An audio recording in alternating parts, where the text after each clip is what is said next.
अस्सलाम वालेकुम, कैसे हैं आप सब। तो आज हम स्टार्ट करने जा रहे हैं एक्सरसाइज 10C के क्वेश्चन नंबर 11 को। तो मेरे पास ये बुक 2 है जिसको हम D2 भी बोलते हैं और उसका ये अपडेटेड 7th एडिशन यानी न्यू एडिशन मेरे पास मौजूद है। इस न्यू एडिशन का ये चैप्टर नंबर 10 चल रहा है। मैंने इस चैप्टर के नेम से एक सेपरेट प्लेलिस्ट बनाई हुई है, उसका लिंक भी नीचे डिस्क्रिप्शन में दिया हुआ है ताकि आप लोगों को इस चैप्टर से रिलेटेड तमाम सोल्यूशंस एक ही जगह पर आसानी से इसी प्लेलिस्ट में मिल सकें।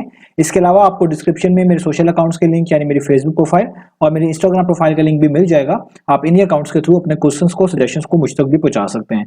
तो आइए स्टार्ट कर लेते हैं हम क्वेश्चन नंबर 11 को। तो अब आपको सामने स्क्रीन पर क्वेश्चन नंबर 11 की जो स्टेटमेंट है वो लिखी हुई नजर आ रही है। पहले हम स्टेटमेंट को रीड करेंगे, अच्छे से समझेंगे, फिर हम इसका सोल्यूशन स्टार्ट करेंगे।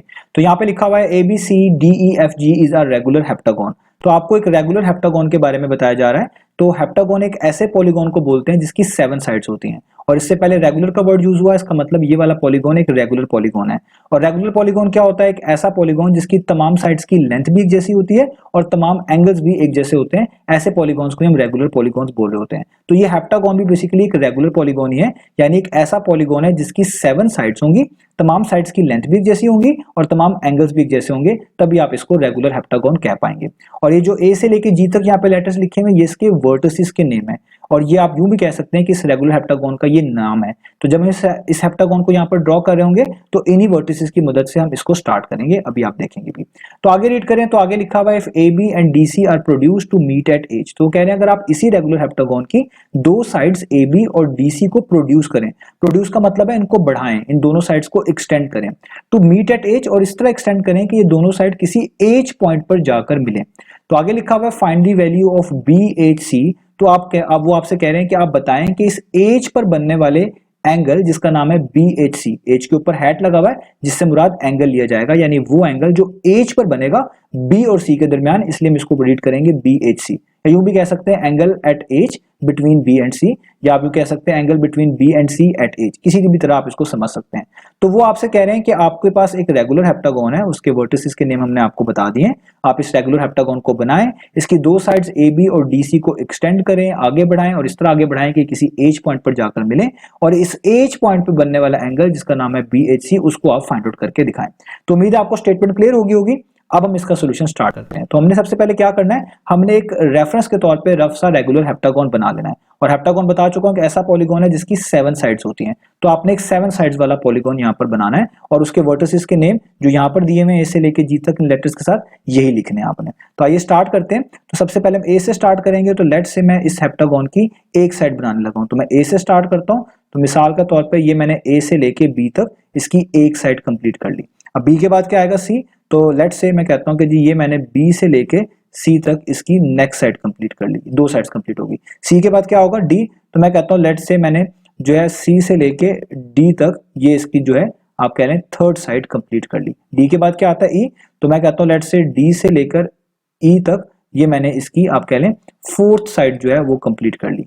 ई के बाद क्या आएगा? ई के बाद आएगा एफ। तो लेट से मैं कहता हूं ये मैंने ई से लेके एफ तक इसकी नेक्स्ट यानी आप कह लें 1 2 3 4, ये हो गया 1 2 3 4 और ये फिफ्थ, ये इसकी फिफ्थ साइड मैंने इसकी मुकम्मल कर ली। एफ के बाद क्या आता है? एफ के बाद मैं कहता हूँ लेट से ये आएगा जी, ये मैंने इसकी नेक्स्ट साइड यानी 6 साइड मुकम्मल कर ली। और जी को मैं मिला लेता हूँ यहाँ पर इसके साथ ए के साथ। तो आप देखेंगे 7 साइड्स मुकम्मल हो गई हैं। किस तरह? ए से बी तक एक साइड, बी से लेके सी तक दूसरी साइड, सी से लेके डी तक तीसरी, डी से लेके ई तक चौथी, ई से एफ तक पांचवी, एफ से जी तक छठी और जी से ए तक वापस 7 यानी सातवीं, यानी 7 साइड्स पूरी हो गई। अब क्योंकि ये रेगुलर हेप्टागोन था तो रेगुलर पॉलीगॉन्स होते ही वो हैं जिसकी तमाम साइड्स की लेंथ एक जैसी हो, यानी जितनी लेंथ ए बी की होगी उतनी बी सी की होगी, उतनी सी डी की होगी, उतनी डी ई की होगी, उतनी ई एफ की होगी, उतनी एफ जी की होगी और उतनी जी ए की होगी। तो ये जो मैंने डैश यहाँ पर हर साइड्स के ऊपर लगाए हैं इसका मतलब है इन तमाम साइड्स की लेंथ एक जैसी है। अब हम इसको आगे पढ़ते हैं। तो मैं इसका यहाँ पे कलर चेंज करता हूँ ताकि आपको चीजें समझ आए। तो आगे उन्होंने कहा था कि अब आपने जब रेगुलर हेप्टागोन ये बना लेना है, इसकी दो साइड्स ए बी और डी सी को एक्सटेंड करना है। तो देखिए ए बी साइड तो ये नीचे है, आप इसको भी एक्सटेंड करेंगे और डी सी साइड ये ऊपर है, इसको भी एक्सटेंड करेंगे और एक्सटेंड करते जाएंगे कि जहां पर ये जाकर मीट करें उस पॉइंट का नाम आपने एज रख देना, जिस तरह उन्होंने यहाँ पर कहा हुआ था।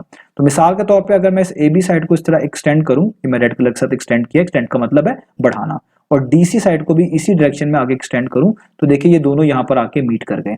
तो इस पॉइंट का आपने क्या नाम रख देना है? एज। ये मैंने इसका नाम रख दिया एच। तो वो कहते हैं कि जब ये एच पॉइंट पे मीट करे तो इसी एच पे जो बनने वाला एंगल होगा जिसका नाम होगा BHC, वो आपने फाइंड आउट करके दिखाना है। तो देखिए ये वाला एंगल कहलाएगा ना BHC, जिसको मैं यहाँ पर शेड कर रहा हूँ, ये जो एंगल होगा इसी का नाम होगा BHC। यही आपने फाइंड आउट करके दिखाना है, यानी वो एंगल जो B और C के दरमियान एच पे बन रहा है। तो यहां तक हमने कर लिया। अब आपने देखना है कि हम इसको किस तरह इस एंगल को फाइंड आउट कर सकते हैं। तो पहले आपने कुछ चीजों को समझ लेना अच्छे से कि ये जो एंगल है ये इस पॉलीगॉन के आउटसाइड है, इस पॉलीगॉन के बाहर बन रहा है, इस पॉलीगॉन के अंदर नहीं बन रहा, यानी ये एक्सटीरियर एंगल से एक तरह का लिंक्ड है। लिंक कैसे है? क्योंकि आप देखिए एक्सटीरियर एंगल्स क्या होते हैं, एक्सटीरियर एंगल्स उनको बोलते हैं जो आपके पॉलीगॉन के बाहर बन रहे होते हैं, आउटसाइड बन रहे होते हैं, और उसी पॉलीगॉन की कोई दो साइड्स के साथ कनेक्टेड होते हैं, उसमें से एक साइड एक्सटेंड की गई होती है और एक उसकी ओरिजिनल साइड होती है। तो आप देखिए जो हमारे पास हेप्टागोन है इसकी AB साइड को हमने एक्सटेंड किया हुआ है, इस तरह DC साइड को भी एक्सटेंड किया हुआ है। तो यहां पर जो एंगल बनेंगे ना, जो मैं डिफरेंट कलर के साथ बना रहा हूं, ये वाला एंगल और जो ये वाला एंगल, ये इसके एक्सटीरियर एंगल होंगे, क्योंकि ये इस हेप्टागोन के बाहर है पहली बात, और दूसरा ये एक्सटीरियर इस वजह से है कि ये दोनों के दोनों एंगल इसी पॉलीगॉन की एक्सटेंडेड साइड और एक ये बीच में जो BC वाली साइड है इनके साथ कनेक्टेड है। तो ऐसे एंगल्स आपके पास क्या होते हैं? Exterior angles. और इन्हीं एक्सटीरियर एंगल्स से एक तरह का आप कह लें, इसी की जहां पे दो साइड जा रही हैं आगे एज तक जा रही हैं, तो ये एज एक तरह का इन्हीं से लिंक्ड है।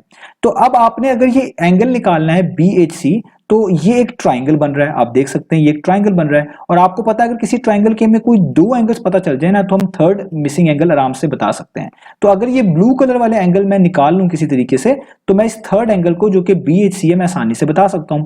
और ये ब्लू कलर वाले एंगल कौन से हैं? ये है एक्सटीरियर एंगल। और मैं आपको एक फॉर्मूला बता चुका हूं कि अगर आपके पास कोई भी रेगुलर पॉलीगॉन हो और आपने उसका एक्सटीरियर एंगल निकालना हो, तो फॉर्मूला क्या यूज कर सकते हैं? हम फॉर्मूला यूज करते हैं, हम ऊपर लिखते हैं 360 डिग्री और उसको डिवाइड कर देते हैं उसी पॉलीगॉन की नंबर ऑफ साइड्स को, तो नंबर ऑफ साइड से, तो आपको हमेशा उसी पॉलीगॉन का तमाम एक्सटीरियर एंगल्स के बारे में इंफॉर्मेशन पता चल जाती है। क्योंकि जो रेगुलर पॉलीगॉन्स होते हैं उनके तमाम एंगल्स एक जैसे होते हैं, इसलिए आपको एक एक्सटीरियर एंगल भी निकालेंगे तो ऑटोमेटिकली आपको सब पता चल जाएंगे। तो इसलिए हम पहले इन ब्लू वाले एंगल्स को, जो कि एक्सटीरियर एंगल्स हैं, इनको फाइंड आउट करेंगे। इसी के लिए हमें वो फॉर्मूला यूज करना पड़ेगा। तो इसलिए मैं यहां पे लिखूंगा कि मैं निकालने जा रहा हूं size of each exterior angle. ये आउटसाइड है पॉलीगॉन के, इसलिए इसका नाम exterior angle, size of each exterior angle of the heptagon. इस हेप्टागोन के तमाम एक्सटीरियर एंगल का मैं साइज जो है निकालने जा रहा हूं। तमाम क्यों कह रहा हूं? क्योंकि एक भी निकालेंगे तो सारे वही होंगे, रेगुलर पॉलीगॉन है। तो फॉर्मूला आपने याद रखना है, कोई भी रेगुलर पॉलीगॉन हो तो आप इसके लिए ये फॉर्मूला यूज करते हैं किसी भी एक एक्सटीरियर एंगल को निकालने के लिए, एक कह लें या सारे कह लें, तो आप फॉर्मूला यूज करते हैं, ऊपर लिखते हैं आप 360 डिग्री और इसको हमेशा डिवाइड कर देते हैं किससे?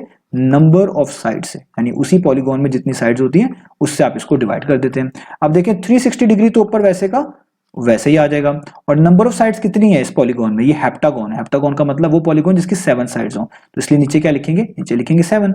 अब मैं यहाँ पर रफ वर्क में आपको ये डिवाइड भी करके दिखाता हूँ। आप लिखें 360 को इस तरीके से इनसाइड, यहाँ पे लिख लें 7 को आउटसाइड। तो पहले मैं इन दो डिजिट्स को लेता हूँ, तो आपने 7 को किसी ऐसे नंबर से मल्टीप्लाई करना है कि 36 या 36 के पास पास आए। तो 7 5 टाइम्स होता है, तो यहाँ पे आ जाएगा 35। अब 36 में से 35 माइनस करें तो कितना आ जाएगा? 1। तो आपको 0 को नीचे उतारना पड़ेगा, तो ये हो जाएगा 10। अब 7 को किससे मल्टीप्लाई करें? 10 या 10 के पास पास आए, 7 1 टाइम्स ऑब्वियसली, तो 7 1 टाइम्स 7, तो 10 माइनस 7 कितना होता है? 3। अब अगला डिजिट उतारना है, अगला डिजिट है ही नहीं, तो यहाँ पे भी डेसिमल, यहाँ पे भी डेसिमल, यहाँ पर 0 लिखेंगे अभी फिलहाल एक, और नीचे यहाँ पे उतार लेंगे 0।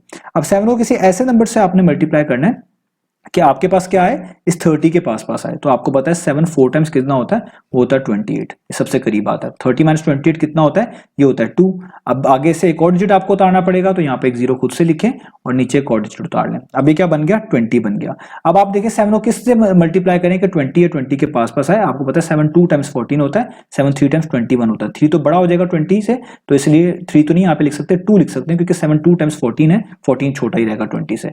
तो यहाँ पर आप देखें 20 माइनस 14 करेंगे कितना हो जाएगा? 6। अब एक और डिजिट यहाँ पर उतार लें 0, और यहाँ पे क्या बन जाएगा? 60। अब 7 को किससे मल्टीप्लाई करें? 60 या 60 के पास पास आए, 7 8 टाइम्स। 7 8 टाइम्स कितना होता है? वो होता है आपके पास 56। तो 60 माइनस 56 कितना हो जाएगा? 4। और ये इसी तरह आगे चलता जाएगा। अब इससे आगे हमने नहीं करना, तो हमारी कोशिश होती है कि हम डेसिमल के बाद एटलीस्ट 3 डिजिट्स तक कर लें, ताकि 4 सिग्निफिकेंट फिगर तक राउंड ऑफ करने में आसानी हो। तो आप ज्यादा कम भी कर सकते हैं, उससे भी आपके आंसर्स जो है ना क्लोज ही आएंगे, सही आएंगे। ठीक है, तो हम डेसिमल के बाद 3 डिजिट्स यहाँ पर ले रहे हैं। अब मैंने इसको 4 सिग्निफिकेंट फिगर तक राउंड ऑफ करना है, तो आप पहले 4 डिजिट्स काउंट करें, 1 2 3 4, यहाँ तक 4 हो गए। तो आपको ये राउंड ऑफ करना आता है, ये हम D1 में सीख चुके हैं चीजों को। तो आपने जब 4 डिजिट्स काउंट कर ले हो तो उसके कर ली हो तो उसके अगला डिजिट देखा करें उसके राइट पर। तो इस 2 के राइट पे क्या लिखा हुआ 8। तो अगर ये वाला डिजिट 5 या 5 से बड़ा हो तो जो प्रीवियस डिजिट होता है ये वाला लेफ्ट वाला, इसमें हम 1 बढ़ा देते हैं। तो ये 8 है, 5 से बड़ा है, तो इसके प्रीवियस डिजिट में हम 1 बढ़ा देंगे, यानी 2 में 1 ऐड कर देंगे, कितना हो जाएगा 3। तो आपका आंसर आ जाएगा 51.4 और 2 क्या बन जाएगा 3 और इस पे आ जाएगा डिग्री। तो ये हमने देखे एक्सटीरियर एंगल निकाल लिए। अब ये जो मैंने एक्सटीरियर एंगल निकाला है ये तमाम एक्सटीरियर एंगल हैं इस हेप्टागोन के, यानी इस हेप्टागोन के तमाम एक्सटीरियर एंगल जो होंगे वो कितने होंगे 51.43 डिग्री। तो ये जो मैंने ब्लू कलर से बनाए थे ये भी तो एक्सटीरियर एंगल थे, इसका मतलब ये भी कितना है 51.43 डिग्री। ये भी कितना है, ये भी है 51.43 डिग्री। मैं इसको यहाँ पे लिख दूं कि ये भी आपके पास क्या है 51.43 डिग्री। तो अब आप देखें आपको इस ट्राइंगल के 2 एंगल्स पता चल गए और तीसरा आपने फाइंड आउट करना है। तो आपको पता है कि अगर किसी भी ट्राइंगल के 2 एंगल्स पता हो, तीसरा फाइंड आउट करना हो, तो आप बड़ी आसानी से ट्राइंगल के एंगल सम वाली प्रॉपर्टी यूज करके उसको फाइंड आउट कर सकते हैं, क्योंकि ट्राइंगल के तमाम एंगल्स का सम हमेशा 180 के इक्वल होता है। तो आप इन तीनों एंगल्स को, ये जो फाइंड आउट करना है इसको भी और जो निकालनी है 2, इनको भी सम करके 180 के इक्वल रख देंगे। तो आइए स्टार्ट करते हैं। तो हम सबसे पहले वो वाला एंगल लिखते हैं, आप किसी को भी पहले लिख सकते हैं, पहले वो वाला लिख रहा हूं मैं जिसको फाइंड आउट करना है, यानी BHC, और बाकी 2 वही लिख रहा हूं जो भी मैंने फाइंड आउट कर ली, यानी 51.43 डिग्री प्लस 51.43 डिग्री। क्योंकि ये तीनों एंगल्स हैं ट्राइंगल के, तो इनका सम किसके इक्वल आएगा 180 के इक्वल। तो आप इसको लिख देंगे इक्वल टू 180 डिग्री और प्रॉपर्टी को मेंशन कर देंगे। तो प्रॉपर्टी का नाम है एंगल सम ऑफ ट्राइंगल। और ट्राइंगल का नाम क्या है, ट्राइंगल का नाम आप ऊपर देख लें, आप इसको पढ़ सकते हैं BCH, क्योंकि ये वाला ट्राइंगल है तो आप यहाँ पे लिख लें BCH। तो BCH वाला जो ट्राइंगल था इसके तमाम एंगल्स का सम है, ये ऊपर लिखा हुआ है। अब इसको जस्ट सॉल्व करें तो यहाँ पर ये BHC वैसे का वैसे ही रहेगा। पहले आपको इन दोनों को ऐड करना होगा, आप इनको यहाँ पर रफ वर्क में ऐड कर लें, 51.43 प्लस 51.43, इनको ऐड करें तो 3 + 3 कितना होता है 6, 4 + 4 कितना होता है 8, और 1 + 1 कितना होता है 2, 5 + 5 कितना होता है 10। तो ये हो जाएगा plus 102.86 degree equals to 180 degree. अब हमने BHC की वैल्यू निकालनी है, तो BHC तो यहाँ पर वैसे का वैसे ही रहेगा, और ये जो 102.86 यहाँ पर प्लस हो रहा है ये वहां पर जाके क्या हो जाएगा माइनस हो जाएगा। जो चीज एक तरफ ऐड हो रही हो वो दूसरी तरफ जाके क्या हो जाती है सब्ट्रैक्ट होती है। तो आप यहाँ पे लिखेंगे 180 डिग्री वैसे का वैसे ही, और ये 102.86 डिग्री यहाँ पर आगे क्या हो जाएगा माइनस। तो ये हो जाएगा 180 डिग्री माइनस 102.86 डिग्री। यहां तक हमने इसको कर लिया।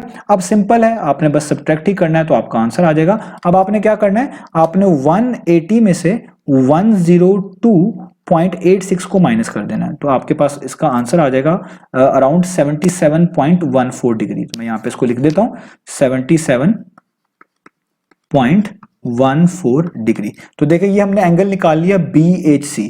अब आप इसी आंसर को ऐसे भी लिख सकते हैं 1 डेसिमल प्लेस तक। 1 डेसिमल प्लेस का मतलब कि आप जस्ट डेसिमल के बाद 1 डिजिट तक इसको राउंड ऑफ करके लिख लें। तो अगर आप इसको ऐसे भी लिख लेंगे ना कि 77.1, क्योंकि देखें इस डेसिमल के बाद 1 डिजिट के जो अगला डिजिट है राइट साइड पर वो 5 से छोटा है, तो 5 से छोटा हो तो लास्ट वाले में कोई चेंज नहीं आता और इसको हम इग्नोर कर देते हैं। तो देखिए लास्ट वाले 1 में कोई चेंज नहीं आया, 4 को हटा दिया, तो आप इसको 77.1 डिग्री भी लिख सकते हैं। तो ये दोनों आंसर्स ही लिख सकते हैं, ये आप कह लें 2 डेसिमल तक है, ये 1 डेसिमल तक एक्यूरेट है, तो आप दोनों में से कोई भी यूज कर सकते हैं। तो ये हमारे पास इस BHC का आंसर आ गया। तो हमने पता लगा लिया कि ये एंगल जो B और C के दरमियान H पे बन रहा होगा बाहर, यानी ये वाला जिसको मैंने यहाँ पे रेड कलर से लिखा था, वो कितना बनता है, वो बनता है 77.1 डिग्री। तो उम्मीद है आपको ये क्वेश्चन समझ आया होगा। इंशाल्लाह नेक्स्ट वीडियो से मिलेंगे बाकी सॉल्यूशंस के साथ।